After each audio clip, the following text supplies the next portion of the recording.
Hello and welcome into this edition of our NAIA-SIDA Spotlight Series, where we feature the best and brightest of our sports information directors from around the NAIA. My name is Rachel Moore, Assistant AD and Director of Athletic Communications at Central Methodist University, and today I am joined by the one and only Clayton Messerle of Corban University out on the West Coast in Salem, Oregon. Clayton, thanks so much for taking some time to visit with us today. Of course, Rachel. I appreciate you reaching out to me, and let's chat. Of course. Well, first I want to know, you're in a little bit of a different background. Past few SIDs, we're usually working in the office, but you've got a different office today. Tell us where you are and what you're doing. I do, as if I didn't have enough going on last weekend with home soccer, volleyball, cross country's on the road.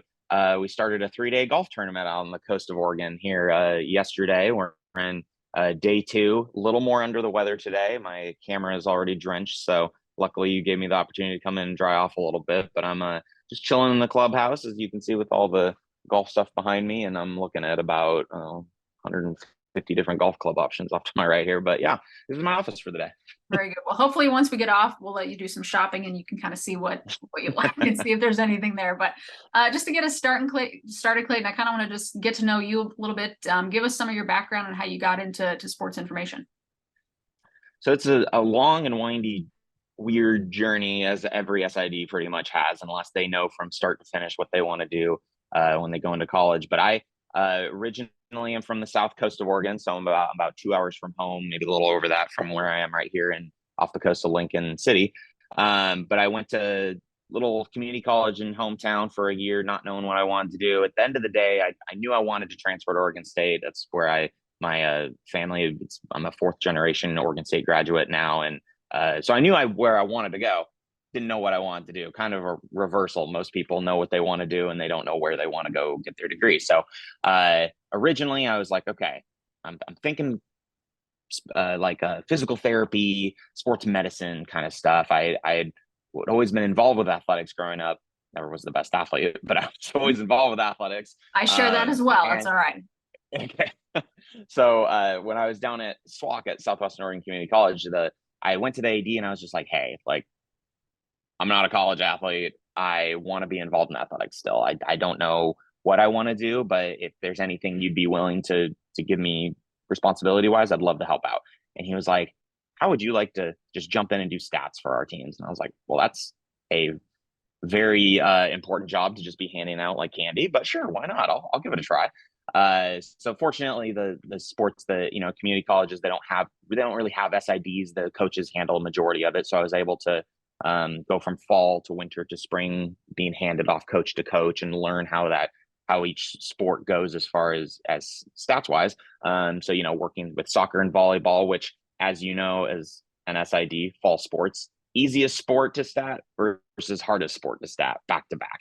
And so I immediately got thrown into the lines down there to learn how to do stats, and it was a great experience. But then as soon as I moved on to Oregon State, D1's game changer. They don't just let anybody hop in and do stats or anything like that.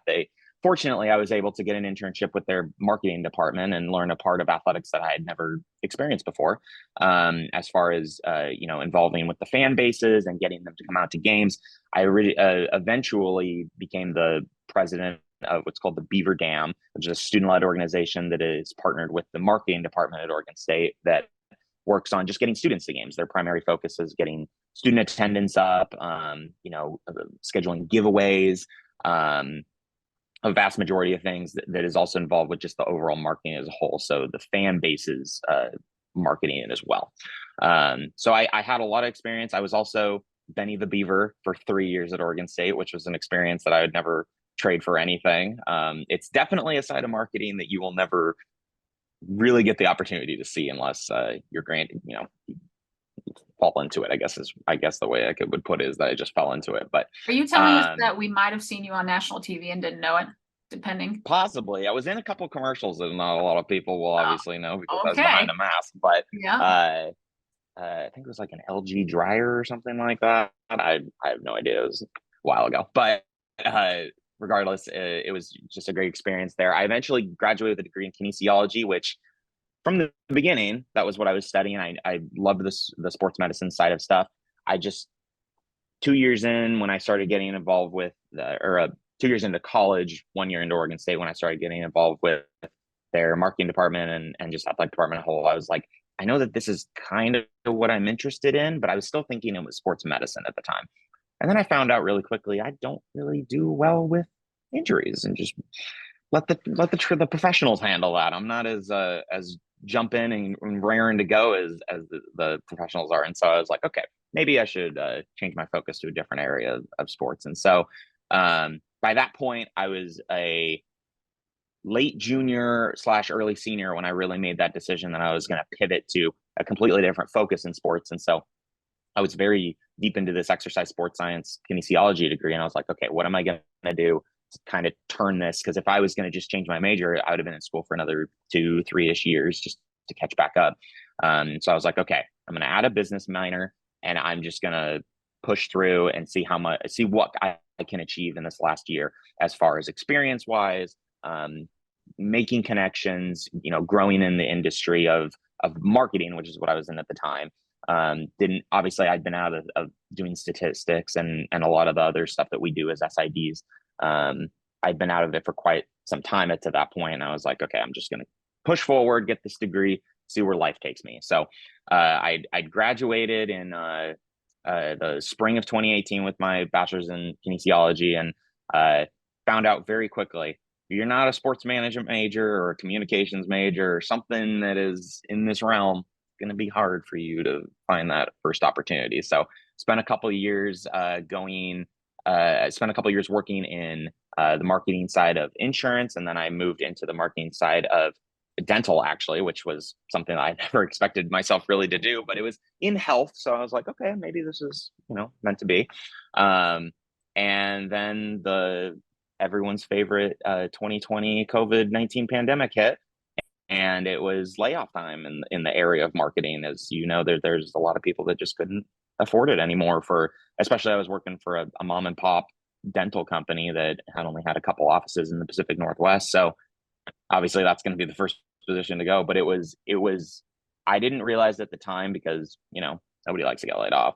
Didn't realize at the time that it was meant to be, because a couple months later, just hit the pavement trying to get interviews for SID roles specifically, which like I said, I'd been out of stats for quite some time, but I was like, this is something that I really enjoyed doing.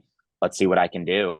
And fortunately, I finally got that call. So this is the part where you want me to go into where I actually went as an SID, or? Well, let me cue you up, and we'll talk a little bit more. But now, tell us what your official title. You're an assistant athletic director of athletic communications at Corban University, correct? Correct. Yeah. So I was originally hired in the fall of 2022 as the director of athletic communications. And then just over this last summer, I gained the title of assistant athletic director, which pretty much is, we have a first year AD who is also our women's basketball coach. So when he took the role, he immediately came to me and was like, hey, you've been in this industry, you know what you're doing. I need help as far as the administrative duties go, because he's always been on the coaching side. He was a player. He's always had that side of the athletics. He's never really had the full-time administrator duties. And so he's like, I just want some help with this. Take on a couple extra duties and we'll be, AD, assistant AD, especially in the winter when he's coaching, because he's still our women's basketball coach. So especially when we get into this time period where he's starting his practices, and they have a game starting this upcoming Saturday, actually. So he's going to be a lot less available. So I was like, this is a great opportunity to be able to step up and take some more administrative roles. And Clayton, with all the experience that you had in marketing and communications and the team management aspect, even being Benny the Beaver and doing some of these additional things at your school, how do you think those experiences have helped you into this role now, especially now being an assistant athletic director? How has that kind of helped shape you into what you're doing right now? Well, I mean, as you know, as an SID, or are you SID or director of athletic communications? I know they're pretty Director similar. of athletic communications, assistant AD. Okay. I think you and I should share that same title. Yep. I think we do. Yeah. Okay. As you know, we as SIDs take on a lot of roles and responsibilities that we don't really expect going into it. I think what they say on the job, it's the other duties as assigned. As every SID is probably aware, that there's always something that comes up that they're like, hey, let's have the SID take a shot at this. But I mean, it goes from managing student workers to You know, when you grow from, I say just an SID, but when you grow from that communications department into the overall athletics umbrella of assistant AD, athletic director, whatever it may be, you are now, instead of coworkers with coaches, you're now kind of in that, you know, management realm with coaches as well, helping them accomplish what they're trying to do from an administrative side. You know, I even have coaches every once in a while that, you know, we see the stats before anybody else. We're the ones who are either statting or getting the stats sent to us, which then we hand out to our coaches. We have a very valid opinion when it comes to how the team is performing, and so I'll have coaches come to me and just ask, "Hey, how's this player been doing?" I'm gonna pick on volleyball. How's this player been doing from the right side compared to the outside when we switch her up? And I'll just give my opinion, and it's great to see coaches trust us in that role, because a lot of coaches, I mean, you gotta get two different sides of the coin. You get coaches that only want your opinion. You have coaches that are like, I'll figure it out myself. We'll get this done our way. So it's nice with coaches, student workers, within the university as a whole, from the academic side, being able to help international department with getting student jobs for international workers, you know, that are paying a lot of money to come overseas to attend your university. Or just international student athletes as well, getting them involved in clubs in the area, getting them involved, you know, with just being, you know, in the Pacific Northwest. We're kind of up in this corner where we're in our own little area, our own little zone that it's nice, by the way. I'm not complaining. Nobody come here. It's lovely. We want to keep it how it is. But it's they're risking a lot coming all the way out here. So, you know, making them feel warm and welcoming environment is a big part of it. So it's even though it was weird the way I got here with the different, you know, with dental and you know, the community college with the stats and then having, because I was overseeing some marketing roles as well while I was in the dental side. I was overseeing some people as well, and it was great to be able to take a completely different area of work and apply it to athletics from a managerial standpoint. So it was a weird and interesting way to get here, but it seemed to all kind of work out. We all get here at some point in our own weird, unique Exactly. way. So, Clayton, one of the things that I think falls under other duties as assigned, maybe not for a lot of SIDs, but I feel like for me and maybe for you as well, is there's an additional standard of doing play-by-play or PA announcing. You've kind of got a unique role where you're doing double duty a lot of the times. Can you kind of talk about that, what that looks like on a game day from those two perspectives? Of course. So I'll talk about the PA announcer side of it first, but it's really a sport by sport basis. You've got your sports like soccer, baseball, softball that are kind of more slower paced. You can sit there and do the stats as the game goes on, pause, do some announcing, go back to stats. You know, there's a flow to it. And then recently, I picked up the extra duty of trying to do PA while doing volleyball stats. And any SID will tell you volleyball is one of the hardest sports to stat. Even with the caller right next to me, you have to be locked in from the get-go, or you're going to miss, you know, as soon as you miss one dig followed by an attack, your whole rally is blown, and you got to go back to the film. But it's been an interesting journey of taking on the PA duty, just because I was going into it. That was one of the few things I had never done going into the NAIA-SID, was doing some PA or play-by-play related things. And so people told me growing up, they're like, you would have a great voice for radio. And I was like, well, thank you. I don't know if you're calling me ugly or what that means, but I appreciate it. But so I was like, okay, I'll give it a shot. I mean, people have mentioned that it wouldn't be a bad idea. So it's actually been working out great for volleyball, way better than I expected, because volleyball is one of those untimed sports, you know, where there's kind of a rush and then there's a pause, and then there's a rush and then there's a pause. So you can take that opportunity to pause as long as you're keeping up with your stats and your play or your caller is keeping a good pace. Then at the end of it, you have a quick moment to grab the mic, make an announcement, go back to it. So so it's pretty much those. Basketball, not even going to try it. It's too fast paced as far as announcing, followed by a stat, followed by, there's, you know, those time sports are a little harder to do that with. So I'm going to, Greg, if you're listening, I'm keeping you. Don't think you're getting out of it. for basketball side of things. But then the play-by-play side, LC State, Alicia Alexander over there, she asked me, hey, would you be willing to come out? We're hosting, they always host the World Series, but then they were, because they're the World Series host, they also host an opening round every year. She was like, hey, I need either a play-by-play or color commentator. Could you come out and help us? My spring sports had just wrapped up at that point. I didn't have anything going on. I was like, sure, I'll come out. She asked me, and she was like, you have play-by-play experience, right? And I was like, oh yeah, totally. I could do this. Yeah. Thinking I could do it, had never done it before, had been doing, PA announcing, which is, they're very different. PA announcing is very like abrupt, and you're trying to hype up people, whereas play-by-play or color commentating, it's more of a conversation between you and another person, or a conversation just through the mic to the people that are listening. So I was there for 6-7 games. I can't remember how long the opening round ended up going there, but did play-by-play with Randy was my color commentator out there. He did an amazing job, and it was a great experience to have out there. Hopefully she'll ask me to do it again. I guess we'll see. Alicia, if you're tuning in, this guy here, he's got it. Need a job in the spring if you're listening, Alicia. Right. Yes.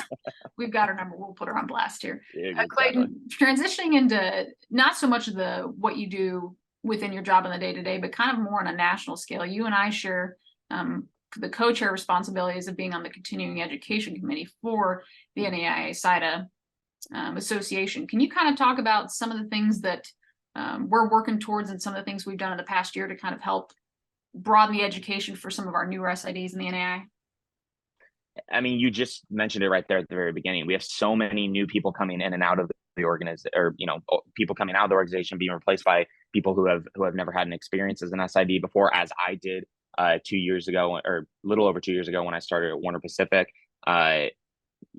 Just take advantage of your resources, and the continuing education committee is one of those resources where we are offering you, with the membership with CSC and NAIA, we want to be able to help provide those newer and longstanding SIDs as well, who either have never taken the advantage of learning and broadening their horizons, or maybe they have, and you can teach an old dog new tricks in this profession, I have learned. So we've talked about, over the last year, we've done some presentations on SID help, which, as NAIA SIDs know, is a very complicated website to use for some of us. It's a little confusing with how we're starting to make that transition away from it. There's some stuff that we still need to make sure we're doing on the SID side of stuff. We've had a few talks on Presto Sports, which is our statting program for a large majority of our sports. And so having some workshops where people can ask questions about them. It's a very broad and interesting program that we are learning slowly but surely as a community. And so getting people caught up to speed. And then, I don't know about you, but I'm still learning stuff about Presto that I just sometimes find by circumstance, and sometimes people grab my hand and pull me along as we learn together. But we've had a lot of great conversations, and some coffee shops with people where people can just pop in on some Zoom calls and ask questions about specific topics. We've had some NAIA SIDs. Katie Green, I believe, was on at one point. We talked about postseason requirements as far as rosters and making sure that you're getting all those boxes checked, because last thing you want to do is have your team show up for postseason and find out, you're gonna in basketball, I think you can get an administrative technical if you don't have that stuff lined up the way you need it to be. So we've had some great talks so far, and we've haven't announced what we're doing this year yet, but we're working towards it. And soon, guys, stay tuned. Don't go away. Clayton, for you, obviously, and I always say it, we do have life outside of athletics. There is more to us than just being sports information directors or SIDs, whatever we're called. Yeah. But I'd be curious what you do outside of the athletic world. I know you're in the Great Northwest, where there's a lot to do. Kind of talk about what are some of the things that you do to get out of the sports information mode and to kind of just be a regular person on a day-to-day basis. Well, fortunately, my wife is not only an alumni of the Corban softball team, but she's also an avid sports lover like myself. So, what better way to tone down from the working life of athletics, but to then engage with more athletics? Mhm. She's an assistant high school coach at West Salem, just there in the city limits where we, so when we're in spring, as if I don't have enough going on with 8 of my 16 sports happening in the spring, on my few off times, I'll get the opportunity to go out and watch her team. And I haven't yet been yanked into doing stats for that, but I'm sure it's on the horizon. Coming. Yeah, it's coming, or doing something along those lines, I'm sure. But as far as yeah, the Pacific Northwest, we are fortunate to, of course, this is the one day that we're talking about it where the weather isn't nice. We're fortunate to live in an area where there is just so much beauty in nature and going on hikes, and we've got a 6-year-old German Shepherd that we take out on walks and take out on trails and whatnot, and she's it's just a nice way to be able to tone down and relax, and then, believe it or not, maybe take a nap every once in a while, because, as you know, we've got these sporadic hours where we are up late, staying up late, getting up early, rinse, repeat, until you can finally find an opportunity to tone down and take some time. But ironic that I'm also on a golf tournament too, because I've recently tried keyword tried taking up golf. Not very good at it yet. Let's see where that goes, but it's relaxing. So other than that, yeah, it's just finding that opportunity to just take a time to yourself, and be at peace, I guess, is the best way to put it, because we are so hectic all over the place 24/7 that you really have to dig deep to find that opportunity, but take the opportunities when you can. That's what's important. Clayton, I'd say you're in the perfect spot if you want to pick up some golfing lessons right there in the clubhouse. So they've got to have something there. We'll see. There's superintendents walking around here somewhere, and every time I make eye contact with them, I'm like, do I just ask him if my putter sucks or if it's not, or like, what do I do here? So trying to figure out with that. If you have any recommendations on what I can use as an icebreaker, let's talk about that after. Yeah, we'll break it down after this. I got one more question for you, Clayton. Obviously, you've got a lot of different experiences with a lot of different universities. Can you pinpoint one memory that has really stuck out to you that's been a favorite as your time as an SID? I know there's a lot, but see if you can pinpoint one, and let's talk about it. There's a lot, and they're all very unique. Just from sport to sport to engagement. I mean, just the opportunities I have to engage with the fans are incredible. Especially the parents, because 99% of the parents you're going to engage with are so grateful for what you do. And it's hard in our profession to find that, because a lot of our work is looked over. I guess is the best way to put it, is we put in these long hours, and then there's recaps and stats that are put out and stuff like that, but nobody ever really knows who's behind the screen doing all that stuff. So it's great that I am fortunate enough to work at a university, and to have worked at a university at Warner Pacific as well, where the parents were very, very grateful for what you do. And so, but if I had to pinpoint one specifically, I'm a really competitive guy, so it was really great to be able to go out to Sioux City last year with our indoor women's volleyball team, and we entered as the number 4 national seed.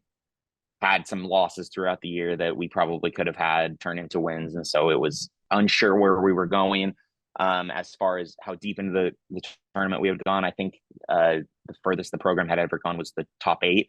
So they had gotten out of pool play, immediately got knocked out on a handful of occasions. So it was great to be able to be there in Sioux City with them as they swept their way through pool play, swept through the quarterfinals, met their I guess you could say in conference rival Eastern Oregon, number 1 overall seed in the semifinals. It's the CCC semifinal versus the GPAC semifinal.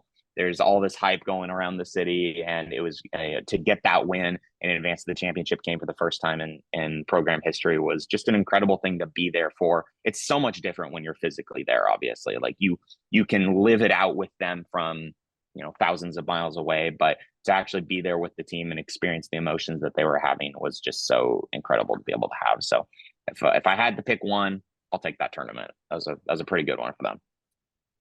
I'll say, Clayton, my volleyball team's not too bad this year. I think we're 19, so hopefully we can meet up here in a couple short months, and we can hopefully. Hey, if we're I was gonna say, if we're in pool play together, I expect to see you there. You're much closer to there than I am from Oregon. So hopefully you can get on a bus or a plane and we can meet up.